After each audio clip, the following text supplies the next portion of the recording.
Bismillahirrahmanirrahim. Assalamualaikum warahmatullahi wabarakatuh. Waalaikumsalam warahmatullahi wabarakatuh. Alhamdulillahirabbil alamin. Wassalatu wassalamu ala asyrofil anbiya'i wal mursalin wa ala alihi wa ashabihi wa man tabi'ahum bi ihsan ila yaumil amma ba'du. Allahumma shalli ala Muhammad wa ala ali Muhammad kama shallaita ala Ibrahim wa ala ali Ibrahim innaka Hamidum Majid. Para ikhwan dan akhwat yang dimuliakan Allah Subhanahu wa taala, saya muliakan. Alhamdulillah kita memasuki materi yang ketiga ya untuk hari ini, yaitu materi yang insya Allah itu tentang keutamaan Al-Quranul Karim.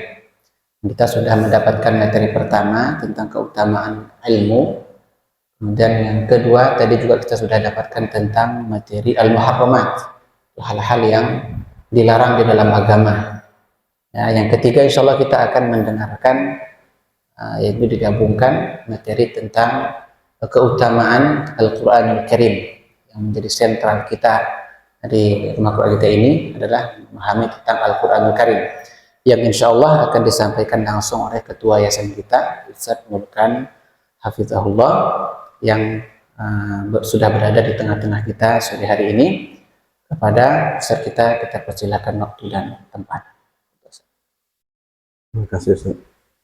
Bismillahirrahmanirrahim. Assalamualaikum warahmatullahi wabarakatuh. Waalaikumsalam.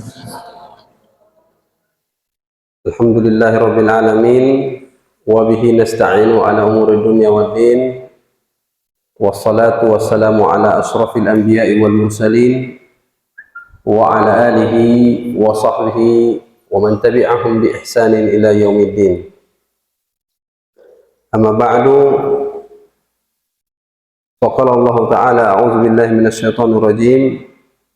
Ya ayyuhalladzina amanu taqullaha haqqa tuqatih wa la tamutunna illa wa antum muslimun. Yang kami hormati Mudir PTQ Ibnu Hasan Hafizahullah, yang kami cintai, anak-anak kami, santriwan dan santriwati, yang pada season ketiga ini kita akan memberikan materi tentang keutamaan Al-Quran. Tetapi secara spesifik materi saya kutip dari beberapa sumber, itu keutamaan membaca Al-Quran. Tentu ini materi bisa juga di-search di berbagai sumber di Google. Memang ini juga saya kutip-kutip dari beberapa link saya kumpulkan. Lalu ini yang akan kami sampaikan. Tapi sebelum itu perlu kami sampaikan beberapa hal sebagai muqaddimah, bahwa bagi kita sebagai talabul ilmi ada beberapa hal untuk memudahkan kita dalam hal talabul ilmi. Maksud saya di sini lihafzil Quran. Ada beberapa hal yang perlu kita ketahui sebagai tambahan ilmu yang untuk menopang kita sebagai hufazul Quran. Ini sebagai muqaddimah. Nanti kita akan masuk kepada pembahasan tema yang terkait apa yang diamanahkan kepada kami.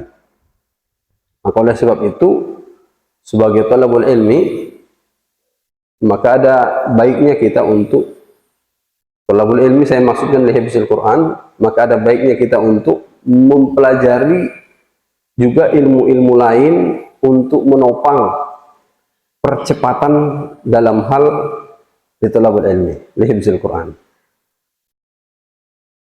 Allah Subhanahu wa taala telah menjanjikan kepada kita ya untuk memudahkan Al-Qur'an itu. Walaqad yassarnal Qur'ana lidzikri fahal min muddakir. Diberikan Allah sungguh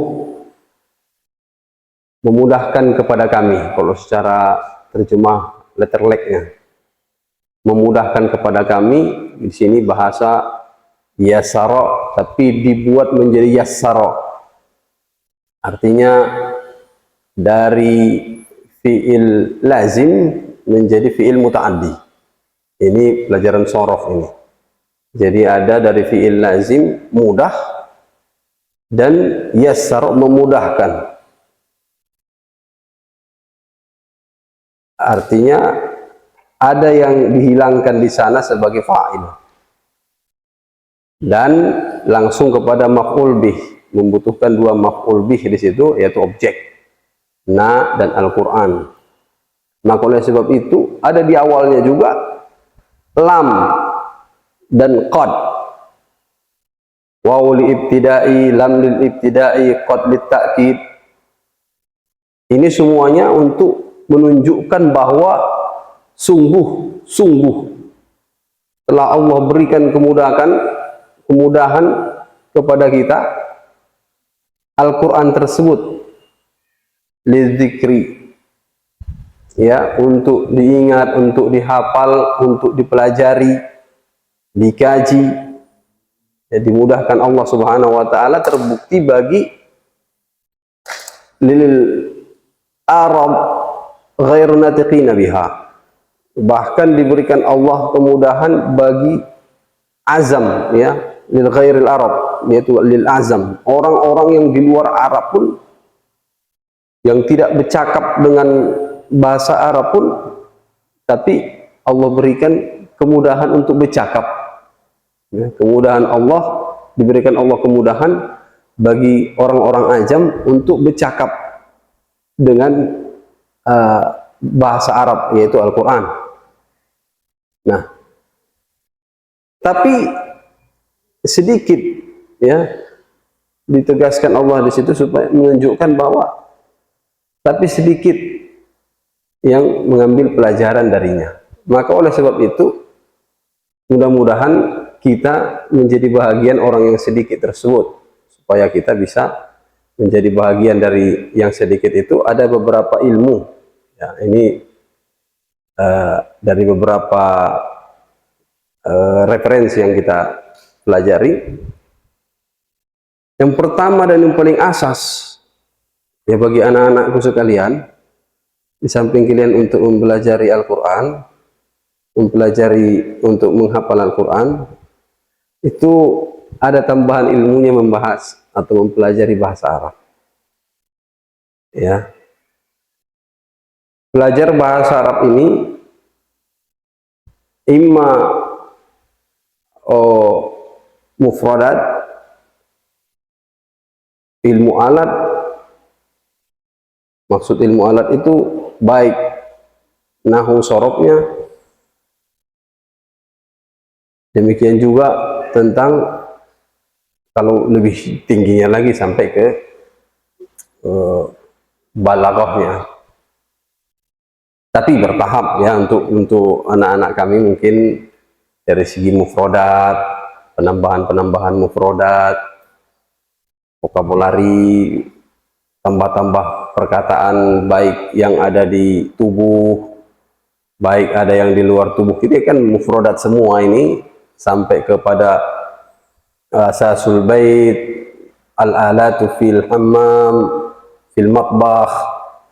Itu bertahap ditingkatkan, diperbanyak. Walaupun memang terkadang ada satu dua kata, satu dua kalimat itu termaktub, itu nanti tersisipkan di dalam Al-Quran.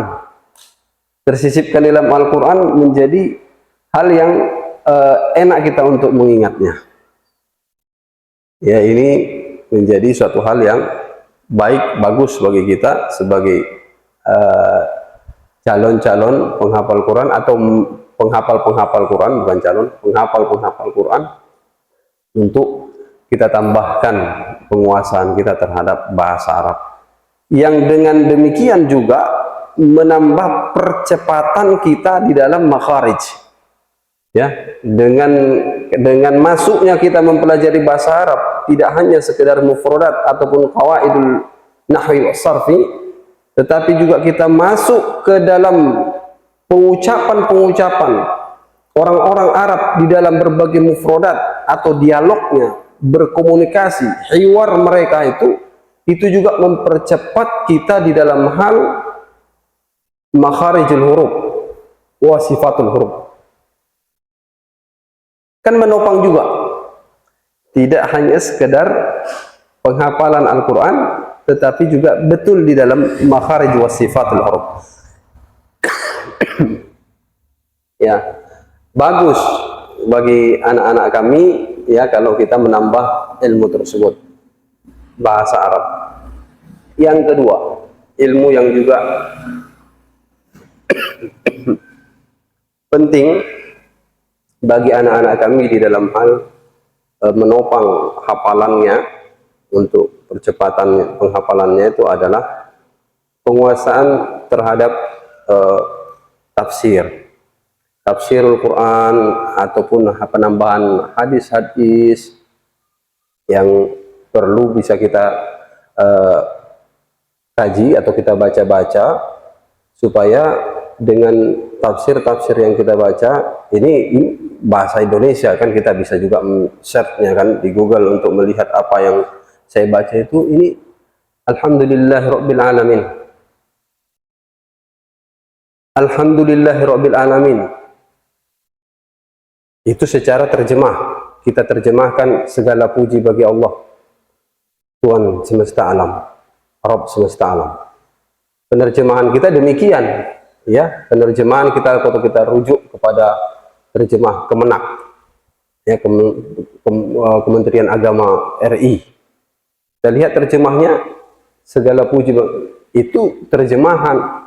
Jadi ini juga berbeda ya antara terjemahan dengan tafsir.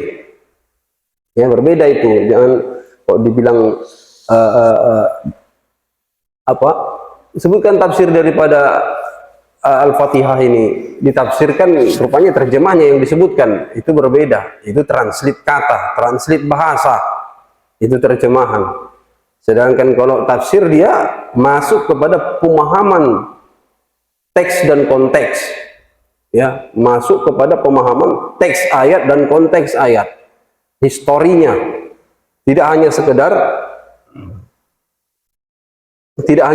kata per kata, walaupun bisa penafsiran kata per kata itu ada, ya, tetapi kita memahami Al-Quran tersebut, itu memahami tafsir ayat tersebut itu juga memperkuat kepada hafalan kita. Bahkan saya sebutkan tadi tentang teks dan konteksnya, asbabun nuzul daripada ayat ini begini, itu juga memperkuat. Oh iya, asbabun nuzul ayat ini begini, memperkuat kepada hafalan kita dan lebih meresapi pada saat kita membacanya. Ya, kadang kita melihat para ya imam-imam yang masjid-masjid internasional, masjid-masjid besar, ya, sampai kenapa bisa terkena emosinya dalam hal ini sampai dia meneteskan air mata, sampai dia menangis di dalam sholat. Itu tak lain adanya hubungan yang dia pahami terhadap ayat. Kalau kita membaca Al-Quran, sekedar membaca saja,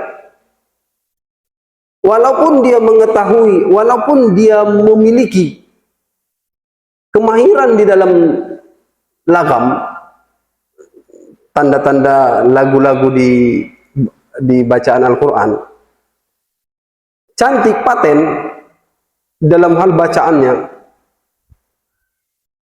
tetapi apabila tidak memahami terhadap tafsir, keadaan ayat tersebut, atau apa yang dibicarakan tentang apa yang dibaca, itu tidak tersentuh.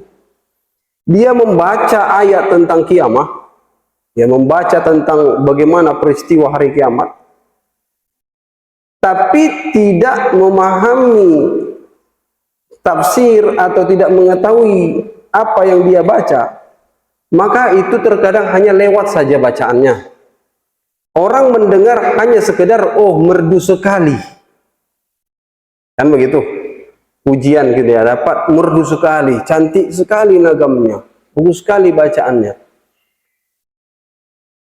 Ambil satu contoh, imam, saya tidak tahu nama masjidnya, tapi dia imam kesukaan saya, ya, Hani Ar-Rifai, ya.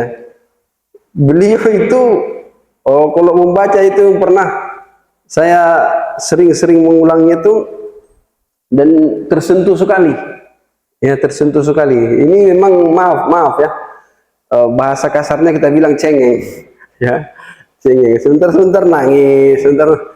Itu tiada lain karena memang apa yang dia baca dan kandungan daripada yang dia bacanya itu dia memahami dan tersentuh. Dan kita pun, ya maaf, saya secara pribadi apabila mendengarkan beliau, bacaan beliau, kadang saya pun tersentuh, nangis. Ya, ala kulli hal. Jadi yang pertama itu adalah tentang bahasa Arab, dan yang kedua tentang tafsir, dan juga ditambah dengan hadis. Dan yang terakhir adalah untuk kita bisa memperkuat atau mendalami hafalan Quran kita, juga mempelajari ilmu yang terkait dengan Al-Quran, yaitu ilmu tajwid. Ini juga sebagai penopang bagi kita di dalam hal di samping menghafal, tapi juga tadi yang sudah disebutkan, juga mengetahui tentang sifat-sifat atau makharijul huruf, dan pertemuan ini dengan ini, pertemuan huruf ini dengan ini ada ilmunya, sehingga para hufaz itu tidak sekedar hanya mengejar target, tetapi juga dia target tercapai, juga bacaan tidak sia-sia. Ada yang seperti itu. Kenapa kita bisa komentari, ya, bisa kita sampaikan, karena memang ada juga pondok yang hanya sekedar mengejar target, ya, tercapainya 30 juz, tetapi dari segi bacaan, ya, dari segi sifatul huruf wa makharijul huruf, tajwid, maaf kalau kita bilang kurang paten, ya, kurang paten, kurang bagus di dalam bacaannya. Dan seperti ini pun, ini cakap-cakap kasarnya kalau dikatakan ini belum kompeten jadi imam, ya, walaupun dia banyak hafalan, tapi kalau dia jadi imam seperti ini belum kompeten, ya. Dikhawatirkan nanti jadi memiliki ada yang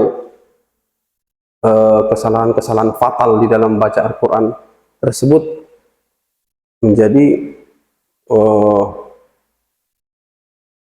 istilah tajwidnya itu apa, Ustaz? Kesalahan besar.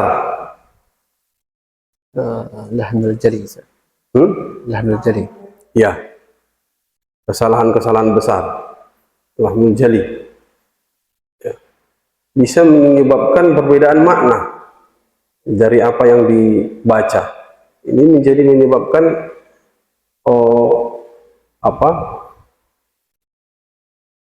sholat yang diimami seperti ini, ya, jadi di samping juga menjadi kesalahan bagi imam tersebut, juga menjadi fatal bagi kita sebagai makmum. Ya, kita katakan walaupun dia baca seperti itu, kita ikuti, kita yang mendengarkan bacaan tersebut, ya, secara psikis pribadi kita ini merasa kurang tepat, ya, kita yang sudah mengetahui khata jali, ya, kesalahan yang besar, fatal.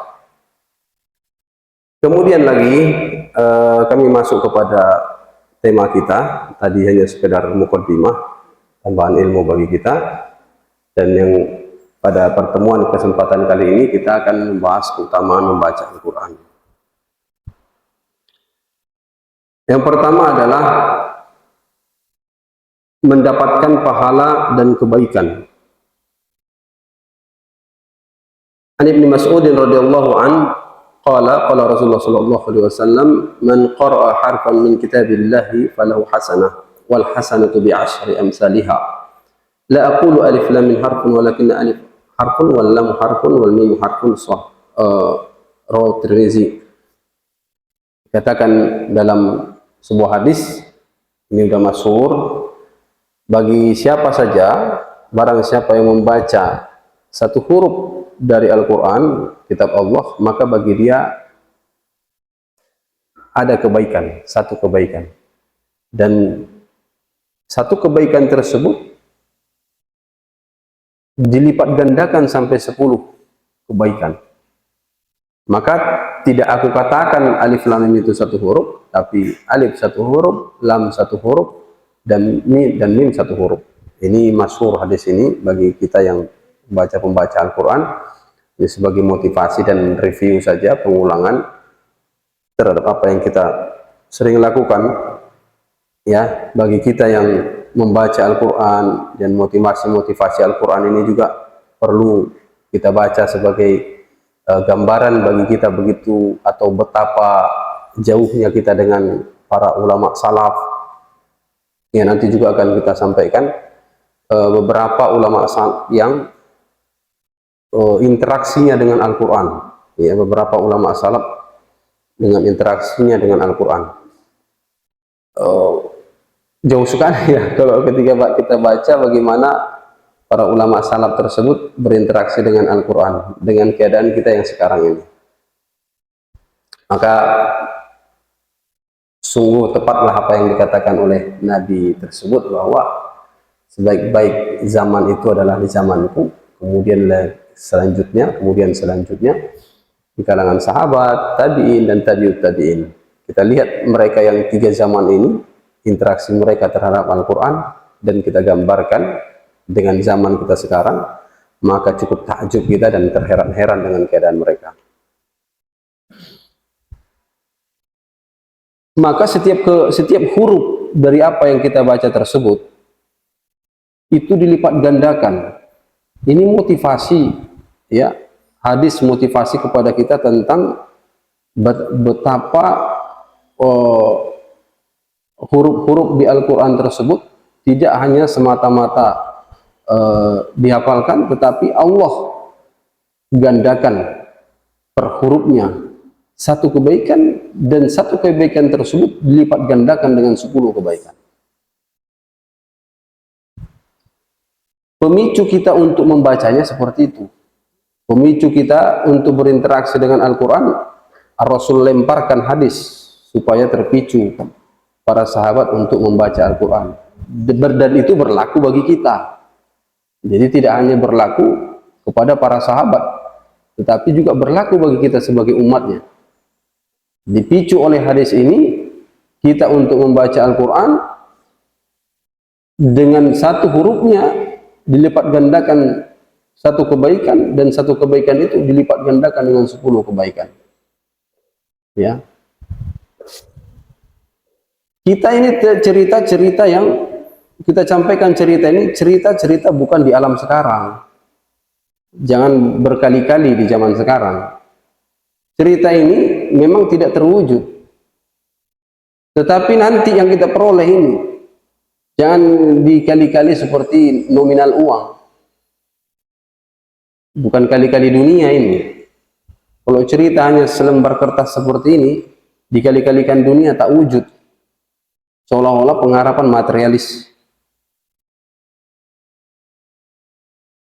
Segala sesuatunya yang terkait seperti hadis-hadis seperti ini atau ayat-ayat seperti ini tidak cerita di dunia.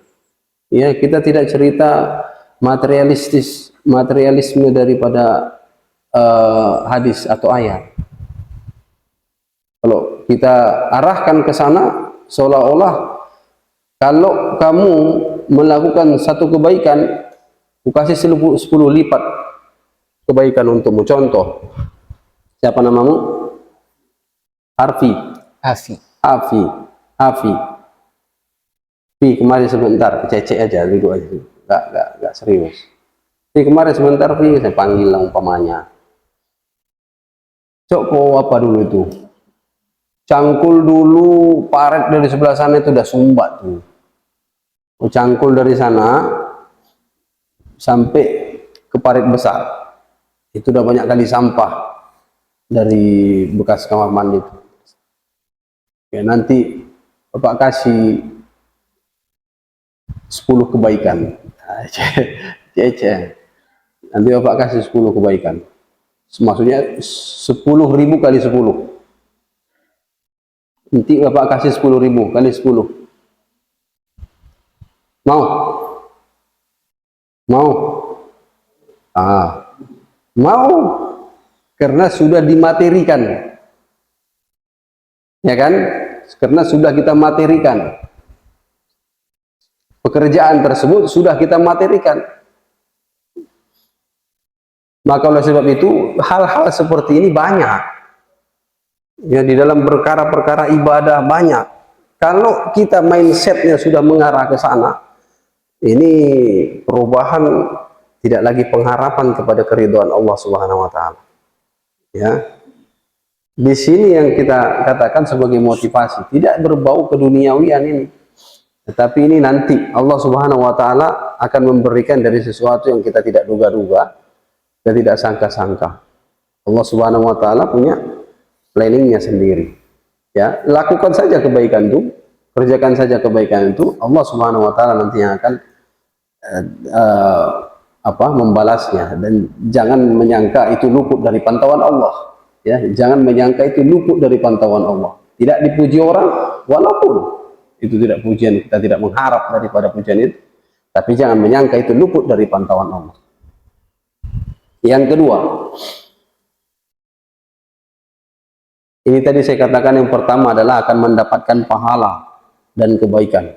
Ya, seperti mana tadi saya katakan, pahala bahasanya itu jangan dimaterialistiskan. Kemudian yang kedua adalah memberikan derajat dan wibawa. Yang kedua adalah memberikan derajat dan wibawa.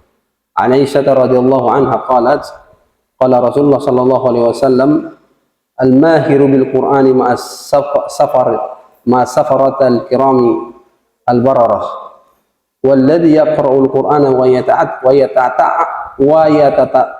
yatata'a fihi wa huwa alaihi syaqun lahu ajrani, rawahul Bukhari wa Muslim wa Abu Dawud wa Tirmizi wa Ibnu Majah.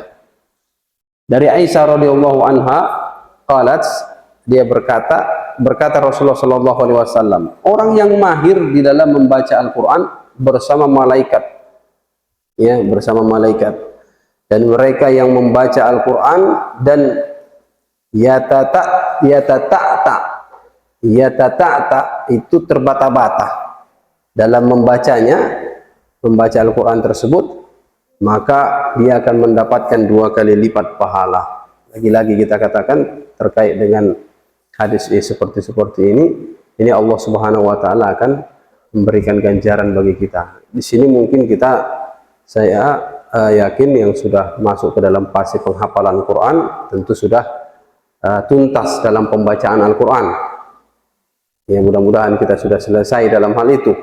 Ya, mereka yang sudah masuk fase pembacaan Al-Quran, ya mungkin kalau kita lihat dari anak didik kita di luar, ya ada yang mereka masih fase baca Iqra. Kalau metode Iqra kita pakai metode Iqra, masih pakai Iqra kita bilang fase untuk membaca Al-Quran. Kemudian selesai dia Iqra 6, masuk kepada fase Al-Quran, pembacaan Al-Quran tidak cukup sampai kepada Hafizul Quran, habis Hafizul Quran masuk kepada Mufassirul Quran. Nah, itu terus akan ada tingkatan-tingkatannya.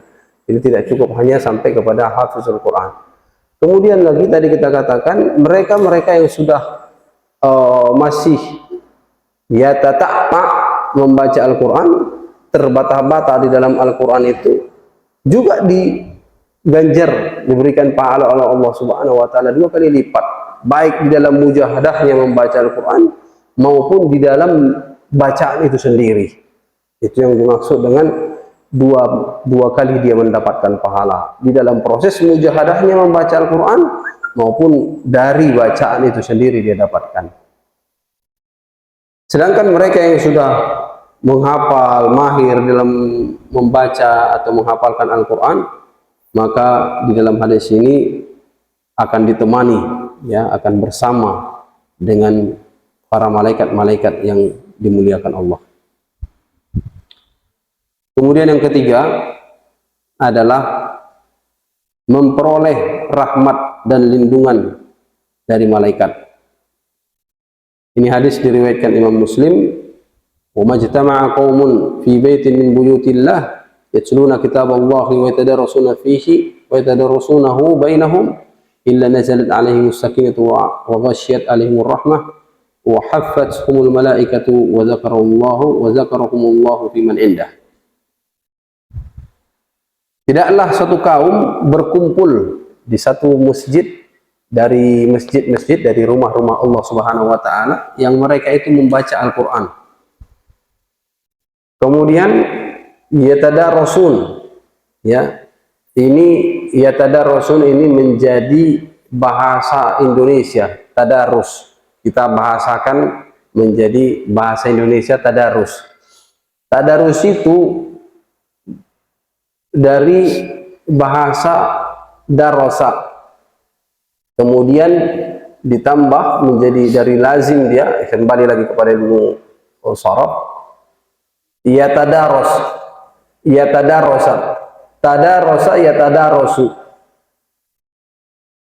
menjadi saling atau muqabalah, ya, saling memberikan pembelajaran. Yatadarosuna yaitu saling memberikan pelajaran. Kalau kita dalam prakteknya tadarus ini kapan biasa dilakukan? Hah? Waktu bulan Ramadan kan? Waktu bulan Ramadan kita sahur, nanti jalan terus sampailah ke Isya. Udah, habis tarawih ya. Sampai tarawih, udah sholat tarawih, baru ambil Quran, melingkar, diambillah mik, baru kemudian tadarus. Begitu kan? Tadarus yuk, tadarus. Tadarus itu prakteknya seperti itu di tengah masyarakat, prakteknya. Tapi makna, kalau kita kaji secara makna, bentuk tadarus itu adalah muqabalah. Kalau kita kaji secara makna dari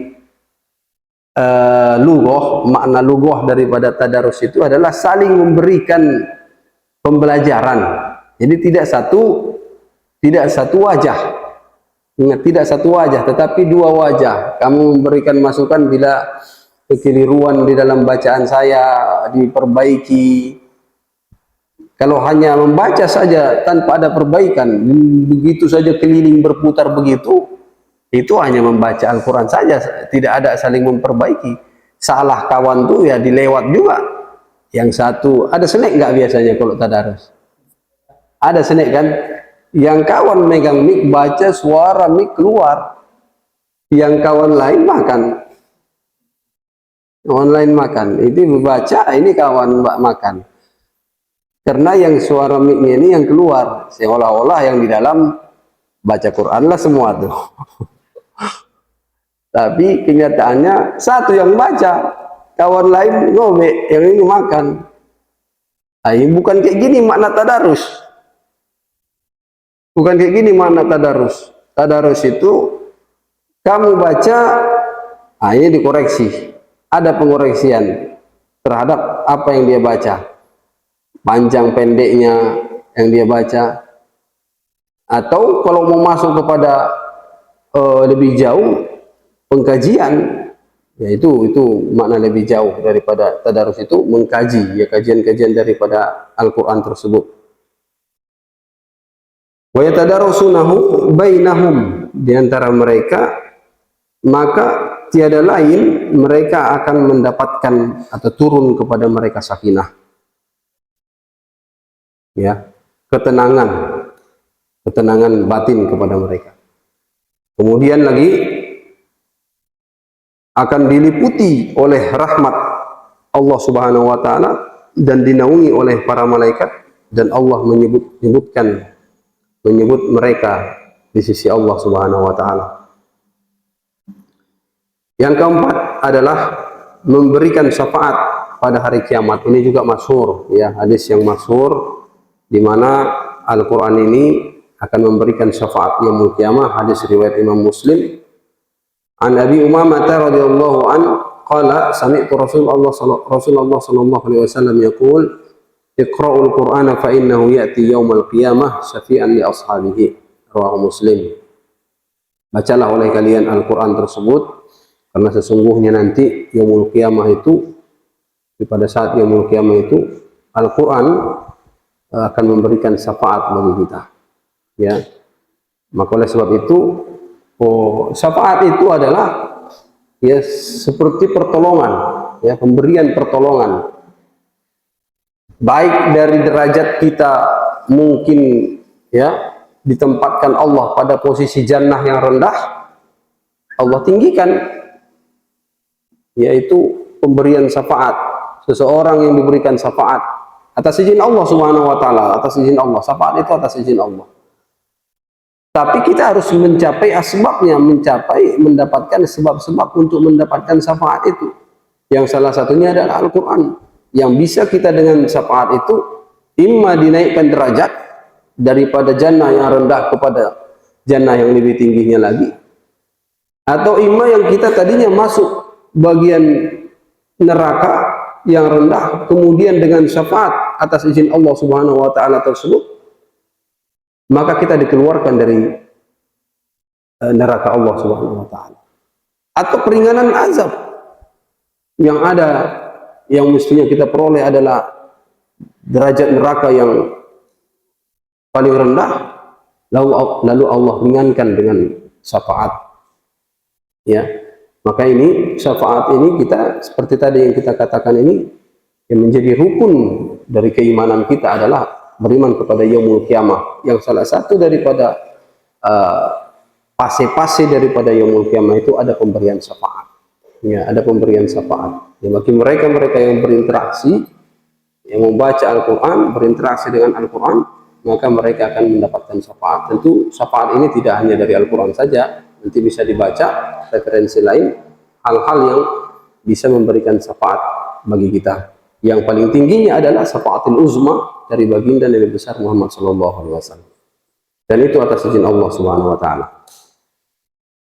Kemudian yang kelima adalah membuat seseorang berperilaku mulia. Hadis riwayat Imam Bukhari. Rasulullah sallallahu alaihi wasallam bersabda, "Khairukum man ta'allama al-Qur'ana wa 'allama." Ya, sebaik-baik kalian adalah mereka yang mempelajari Al-Quran. Ta'allama al-Qur'ana wa 'allamahu, dan kemudian apa yang dia pelajari daripada Al-Quran tersebut dia mengajarkannya. Belajar Al-Quran dan mengajarkan Al-Quran, berinteraksi dia dengan Al-Quran, dan tidak cukup hanya dirinya, tetapi dia juga memprovokasi orang lain untuk ikut masuk berinteraksi dengan Al-Quran. Ya, ini adalah sebaik-baik perilaku. Kemudian yang keenam, hati lebih tenang dan tentram. Ini dalam surat Ar-Ra'd ayat ke-28, Allah Subhanahu wa taala berfirman, "Alladzina amanu wa tatma'innu qulubuhum bi dzikrillah, ala bi dzikrillah tatma'innul qulub." Orang-orang yang beriman akan memiliki hati yang tenang dan tentram jika selalu ingat dengan Allah Subhanahu wa taala. Maka ingatlah, karena sesungguhnya mengingat Allah itu hatimu akan menjadi tentram. Salah satu zikir-zikir itu adalah Al-Quran, ya. Membaca Al-Quran. Nah, oleh sebab itu secara, dan ini pernah saya buktikan, ya, ini pernah saya buktikan. Ini pun bukan mau ujub, tetapi mau menyampaikan bahwa hal seperti ini yang belum diketahui banyak masyarakat awam. Ya, ada orang, saya tambahin sedikit dari pengalaman pribadi saya. Ada orang, saya sebutkan aja kampungnya, ya, tidak mengurangi rasa penasaran juga, supaya jangan menyangka-nyangka. Di Kebun Ubi, di kampung tempat tinggal saya. Jadi sudah duluan dipanggil dukun ke situ. Kejadiannya di mana penghuni rumah itu menangis-nangis terus. Dia baru pindah ke rumah itu, lalu kemudian menangis terus di rumah tersebut, anaknya. Dipanggillah dukun. Saya pun tak tahu. Waktu itu dukun sudah duluan masuk, tak kunjung anak ini tenang, tak kunjung anak ini diam. Lalu dipanggillah kami. Kami waktu itu di dusun sebelah.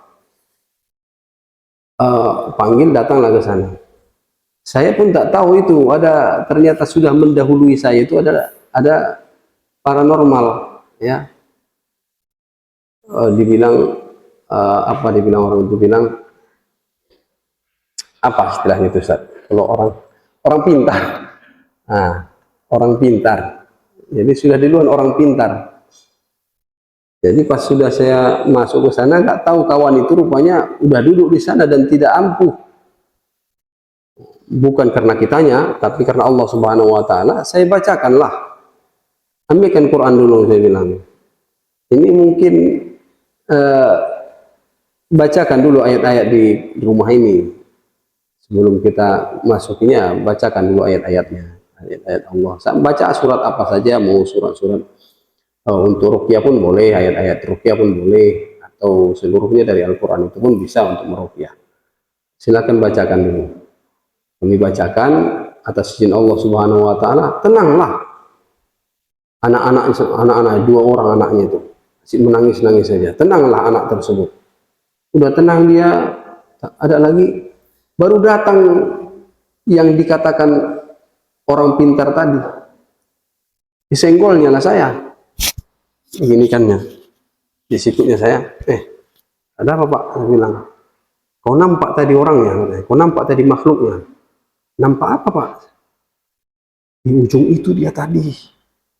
Di ujung itulah dia tempatnya. Jadi kok di ujung itu kenapa rupanya? Kok bisa tahu Bapak dia di ujung itu? Bilang, aku nampak tadi. Oh begitu Pak ya. Kok di ujung itu dia kenapa rupanya Pak? Saya bilang, dia di mana-mana ada itu. Awak tak nampak, tapi bukan karena kitanya, tapi karena Allah Subhanahu Wa Taala itu. Karena salah satu memang dari mukjizat Al-Quran itu, ya salah satu adalah memberikan ketenangan. Yang Rasulullah pun melakukan itu sebagai media untuk meruqyah, ya, media untuk meruqyah, dan kita bisa juga mengikuti hal seperti itu untuk meruqyah. Nah, seperti itu, tapi itu tidak saya sampaikan, cuman dia berkilah saja, dia di sana. Nah, ini salah satu, ya. Dan demikian juga, ya, dalam hal kita untuk membacakan, dan ini saya rutin, 5 anak saya, 5 semua saya buat seperti ini, memang terbukti itu, ya. Dalam hal kita mengayunkan anak perlu kita bacakan itu. Bacakan aja surat apa yang kita hafal. Nah, ini tentu yang apa yang belum anak-anak kami masih di sini kan. Kalau yang sudah punya anak itu ya dipraktekkan itu, bacakan aja surat apa yang dihafal untuk mengayunkan anak. Yang memberikan ketenangan. Kemudian yang ketujuh adalah sebagai penyembuh, ini yang terakhir, ya, maaf, yang kedua terakhir. Seperti tadi yang kita sampaikan, ya, sebagai penyembuh, Allah Subhanahu Wa Taala telah menjadikan Al-Quran ini lisyifaan, ya ayyuhan nas qad ja'akum mau'izatun min rabbikum wa syifaa'un lima fis sudur wa hudan wa rahmatul lil mu'minin. Wahai manusia, sesungguhnya telah datang kepadamu pelajaran dari Tuhanmu dan penyembuh bagi penyakit-penyakit yang berada di dalam dada, dan petunjuk serta rahmat bagi orang-orang yang beriman. Di dalam hal ini, dalam ayat ini tegas disebutkan Allah Subhanahu Wa Taala syifa'un, sebagai syifa lima fis sudur, apa-apa yang ada dalam hati, ya. Syifa sebagai obat, ya, bahwa Allah yang menyembuhkan, tetapi dia sebagai obat, baik itu penyakit jasad maupun fisik, ya, baik penyakit fisik maupun psikis, ya. Al-Quran ini sudah dipraktekkan Nabi demikian, ya, untuk mengobati baik yang terluka secara fisik maupun terluka secara psikis. Tetapi Imam Ibnu Qayyim Az-Zawji itu menyebutkan bahwa penyakit yang psikis itu lebih banyak daripada penyakit fisik. Ya, artinya penyakit kolbu, penyakit hati ini lebih besar dan lebih banyak daripada penyakit fisik yang kita. Penyakit fisik itu umpamanya kita flu, batuk, demam berdarah, ada tipes, stroke, dan lain-lain sebagainya. Ya, banyak penyakit fisik itu. Tapi yang lebih banyak lagi itu penyakit psikis. Ini kata Imam Ibnu Qayyim al-Jauziyah. Maka Al-Quran itu berfungsi dapat untuk mengobati kedua penyakit tersebut. Ya, dengan sering-sering membacanya. Dan yang terakhir adalah memberikan kenikmatan pada kedua orang tua di hari kiamat kelak. Ya, Rasulullah Shallallahu Alaihi Wasallam bersabda, "Man qara'al Qur'ana wa amila bima fihi albisa walidahu tajan yaumal qiyamah." Ya. Barang siapa yang menghafal Al-Quran dan mengamalkannya, maka akan dipakaikan kepada kedua orang tuanya mahkota di yaumul qiyamah. Nah, ini juga menjadi bahan motivasi bagi anak-anak kami bahwa apa yang diberikan motivasi di dalam hadis ini tidak semata-mata hanya bersifat materialistis, tetapi juga apa yang menjadi keyakinan kita di yaumul qiyamah kelak akan terjadi. Dan pada saat itu baru kita ketahui bagaimana apa yang kita baca, kita ketahui di dunia ini terrealisasi, terwujud di yaumul qiyamah kelak. Maka orang tua kita menjadi begitu senang, bahagia melihat dia di yaumul qiyamah dipakaikan mahkota oleh anaknya. Ini saja yang dapat kami sampaikan pada sore hari ini. Seperti tadi kita sampaikan sebagai gambaran saja, ada beberapa ulama yang terdahulu, saya bacakan di sini keakraban mereka dengan Al-Quran. Imam Sufyan ibnu Uyainah rahimahullah mengatakan, kana Abu Hanifah radhiyallahu anhu yakhtumul Qur'ana fi kulli syahri Ramadhan 60 khatmatan. Imam Abu Hanifah biasa mengkhatamkan Al-Quran di setiap bulan Ramadan itu 60 kali khatam. 60 kali khatam. Abu Hanifah menghatamkan Al-Quran di dalam satu bulan Ramadan 60 kali khatam. Berarti setiap harinya berapa kali khatam? Berarti satu hari ya 2 kali khatam Al-Quran. Itu yang tadi kita bilang. Kalau kita baca orang-orang terdahulu, bagaimana interaksi mereka dengan Al-Quran, aduh, malu kali kita, jauh kali. Makanya dikatakan Nabi tadi yang dikatakan sebaik-baik kurun tersebut. Qala Ibnu Abdul Hakam, kana Malik idza dakhala Ramadhana yafirru min qira'atil hadis wa majalisata ahli ilmi wa aqbala ala tilawatil Quran. Ibnu Abdul Hakam berkata, Imam Malik maksudnya, adalah Imam Malik rahimahullah, apabila sudah masuk di bulan Ramadan, yafirru, dia kabur, dia pindah dari membaca-baca hadis. Artinya dia pindah, tadinya dia membaca hadis, ya, sering mengkaji hadis. Imam Malik, imamnya kota Madinah. Wa majalisatal ilmi, dan majelis-majelis ilmu. Masuk Ramadan, kalau udah datang bulan Ramadan, Imam Malik itu meninggalkan baca-bacaan hadis dan tidak mengisi kajian ilmu.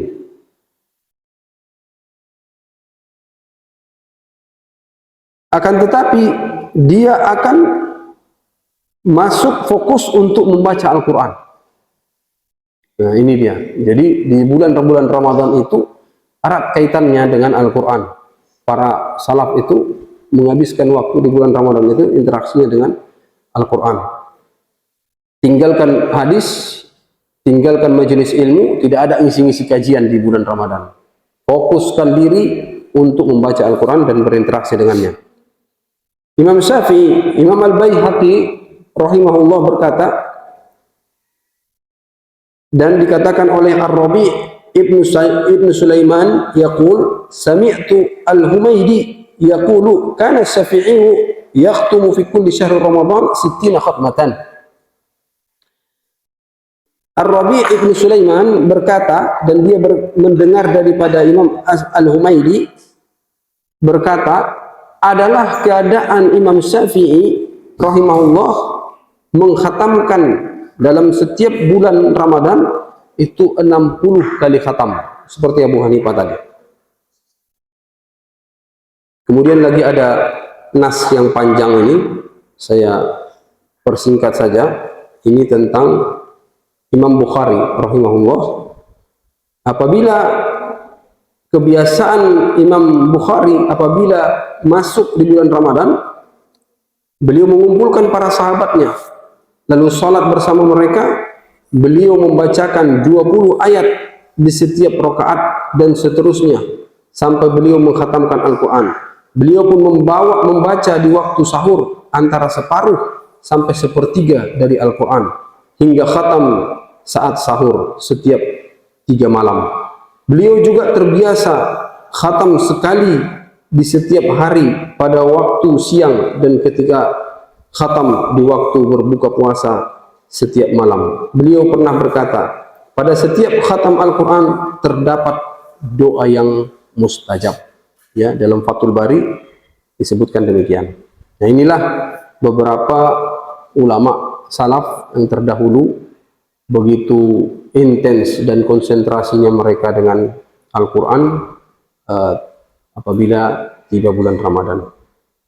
Ini sebagai motivasi bagi diri saya sendiri dan bagi kita semuanya. Mudah-mudahan Allah kaitkan kolbu kita dengan lebih banyak lagi berinteraksi, mengkaji Al-Quran. Tentu Al-Quran ini sebagai landasan dalam kehidupan kita yang paling fondasi, Al-Quran dan As-Sunnah Nabi SAW. Ini saja yang dapat kami sampaikan pada kesempatan yang singkat ini. Tentu ada kekhilafan dan kesalahan itu datang dari pribadi kami dan kebenaran itu datang dari Allah Subhanahu wa taala. Dan kepada anak-anak kami mohon untuk diperbanyak maaf, dan kepada Allah Subhanahu wa taala kita memohon ampun. Billahi taufiq wal hidayah. Wassalamualaikum warahmatullahi wabarakatuh. Alhamdulillah, sudah tadi pemaparan materi tentang keutamaan daripada Al-Quran Al-Karim. Baik, sebelum kita simpulkan apa yang Ustaz kita sampaikan tadi, maka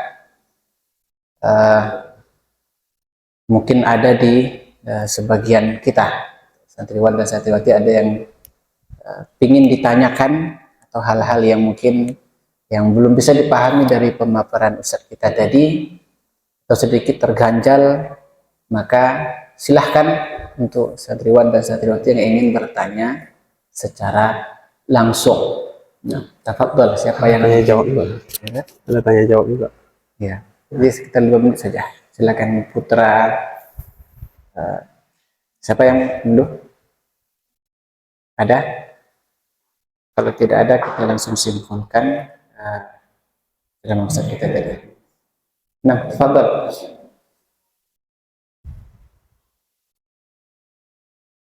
Enggak ada, berarti semuanya sudah paham. Kalau paham, saya akan bertanya sebagian yang disampaikan sama Ustaz kita tadi.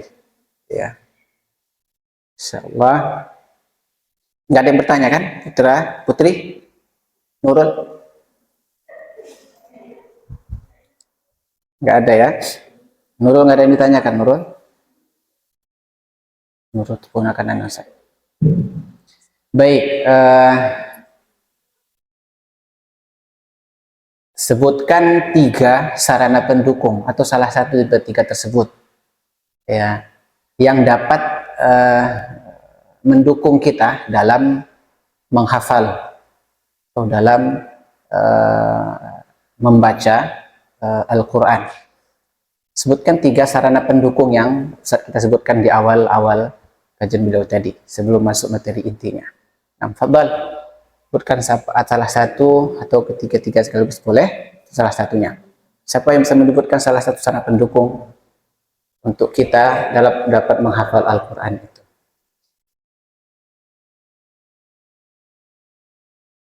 Ustazahnya nanti dulu ya. Santriwan tidak usah juga. Gabung nggak tahu di sini. Ya. Ya, silahkan. Siapa yang tahu 3 sarana pendukung yang Ustaz kita sebutkan tadi? Nah,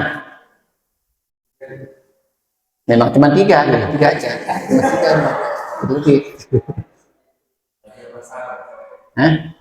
Mempelajari bahasa Arab. Jadi, terus yang kedua? Memahami tafsir Al-Quran, Masya Allah. Yang ketiga, surah itu kayak bagian daripada bahasa Arab itu sendiri, cabang-cabangnya. Yang ketiga, hadis. Ustaz kita nggak nyebutkan itu tadi. Saya catat ini, kasih yang saya sayangkan, ikhwan dan akhwat nggak ada yang mencatat. Saya kira sudah catat seperti Imam Syafi'i mencatat di kepalanya. Nah, yang ketiga apa? Sehingga beliau tadi menyebutkan yang beliau menjadi figur, contoh beliau yang sangat beliau sukai adalah Imam Ar-Rifai, Syekh Ar-Rifai. Ya, memang setiap membaca memang selalu kita awal belum baca pun sudah kepingin menangis rasanya dengan awal lantunan yang lembutnya, Masya Allah. Ya, dan saya rasa tangisannya bukan hanya karena memang ada pentadaburan terhadap ayat itu. Yang ketiga apa? Memahami ilmu tajwid, ya, beserta hal-hal yang mendukung itu seperti makhrijul huruf dan yang lainnya. Baik. Jadi kesimpulan dari ceramah Ustaz kita tadi, yang pertama sarana pendukung dalam menghafal Al-Quran itu ada 3. Yang pertama belajar bahasa Arab, tafsir, ya, dan mempelajari ilmu tajwid. Ya, seperti itu. Ya. Kemudian keutamaan dalam membaca Al-Quran, dan seperti kurang lebih ada 8 keutamaan. Ya, yang pertama adalah mendapatkan kebaikan yang banyak. Ya, yang hadisnya sudah beliau sebutkan tadi, yang membaca Al-Quran itu, maka dia diberikan satu hurufnya itu satu kebaikan. Dan setiap kebaikan itu Allah akan berikan 10. Dan aku tidak mengatakan alif lam itu satu huruf, akan alif satu huruf, lam satu huruf, mim satu huruf. Jadi sudah mendapatkan 30. Yang kedua yaitu memberikan derajat dan wibawa. Ya, itu hadis cukup panjang. Kalau yang al-mahir, yang mahir membaca Al-Quran, dia mendapatkan kedudukan bersama Jibril alaihissalam. Ya, ma'as safaratil kiramil bararah, Jibril alaihissalam. Jadi ini menjadi motivasi buat kita untuk meningkatkan kebaikan kualitas bacaan kita, tidak terbata-bata. Namun yang terbata-bata pun dia mendapatkan kebaikan 2. Yang pertama adalah pahala bacaan dia sendiri, yang kedua pahala kesungguhannya. Mana lebih banyak? Yang mahir atau yang terbata-bata? Ya udah, kami gak usah belajar aja Ustaz, biar kami terbata-bata dapat 2. Ya, tidak, ya tentu lebih baik, lebih banyak pahalanya orang yang mahir. Ya, kemudian yang ketiga, adik sana dulu, sana dulu. Yang ketiga keutamaannya adalah dinaungi oleh malaikat dan diliputi rahmat oleh Allah Subhanahu wa taala. Ya. Yang keempat, mendapatkan syafaat di hari kiamat. Ya, mendapatkan syafaat di hari kiamat. Mendapatkan syafaat di hari kiamat. Yang kelima, membuat perilaku seorang menjadi baik, ya. Dan ini sudah beliau sebutkan tadi, yang panjang, menjadikan seorang itu berperilaku baik. Yang keenam, hati lebih tenang ketika membaca Al-Quran. Seperti yang Allah gambarkan dalam surat apa itu? Surat Hud, ya. Allah mengatakan, alladzina amanu wa tatma'innu qulubuhum Bidzikrillah, ala bidzikrillah tatmainnul qulub. Ya. Kalau ada orang baca Quran hatinya nggak terasa tenang, berarti yang salah bukan Al-Qur'annya, yang salah adalah hatinya. Nah, ini kata sahabat Utsman kalau salah saya, beliau mengatakan lau tahurat qulubuna ma sabiat min kalami rabbina. Kalau hati kita ini bersih, maka nggak akan pernah terasa kenyang dalam membaca Al-Quran. Maka betah atau tidak betahnya kita, suntuk atau tidak suntuknya kita bukan tergantung kepada banyak atau tidaknya teman, ya, bagus atau tidaknya sarana belajar kita, tapi bagaimana kekuatan kita, keimanan kita dalam membaca Al-Quran tersebut. Yang ketujuh adalah dia merupakan penyembuh atau obat bagi penyakit, ya, bagi penyakit hati kita, ya. Wa nunazzilu minal Qur'ani ma huwa syifa wa rahmatun lil mu'minin, ya. Kemudian yang terakhir yang disebutkan tadi adalah memberikan kenikmatan bagi orang tua berupa mahkota, ya, yang mana Allah gambarkan dalam Al-Qur'an itu yauma yafirrul mar'u min akhi. Dalam surat apa ini? Dalam surat Abasa. Yauma yafirrul mar'u min akhi, yang mana satu hari nanti manusia akan berlari dari saudaranya. Wa ummihi wa abi, dari bapak dan ibunya. Wa sahibatihi wa bani, dari istri dan anak-anaknya, ya. Likul limri'in minhum yaumin sya'nu yughnih, karena mereka sangat sibuk dengan urusan mereka masing-masing. Tapi ada satu jenis manusia yang dia nggak lari, bahkan dia mengejar ibu dan ayahnya. Siapa mereka? Yaitu para penghafal Al-Quran.